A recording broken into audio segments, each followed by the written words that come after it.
স্বপন ভাই, আপনি ক্লাবে ক্লাবে যান, আসতেছি আমি। তোর কোনো ক্লাবে যাওয়া যায় নাই, যা বলার আমি আজকে এখানেই বলবো। অনেক লুকোচুরি হয়েছে, এই স্বপন কমিশনার সম্পত্তি কেনা বেচা নিয়ে কোনোদিন কোনো লুকোচুরি করে না। আপনি বসেন, ঠান্ডা মাথায় কথা বলেন, চা খান। নাইম যদি কোনো অপরাধ করে থাকে, নাইমের বাবা এখানে উপস্থিত, উনি বিচার করবেন। যান না, আসতেছি তো ক্লাবে, আসতেছি তো ভাই, আসতেছি। কি মা? অনেক দেরি করে ফেলছেন চাচা।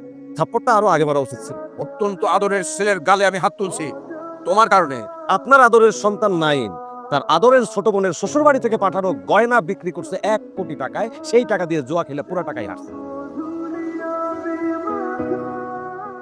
আপনারে দিয়ে অল্প টাকায় জায়গা বিক্রি করেছে আমার কাছে, সে বাপের জায়গা বিক্রি করে সেইখান থেকে কমিশন গেছে 10 লাখ টাকা, সেই টাকাও জোয়ার বোর্ডে হারছে। তো দিনের পর দিন আমার কাছ থেকে টাকা ধার নিয়ে আমারই জোয়ার বোর্ডে হারাইছে। সে ধারের পরিমাণ কত জানেন?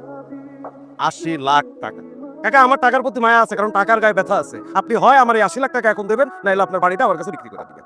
তোমার আমি এই বাড়ি থেকে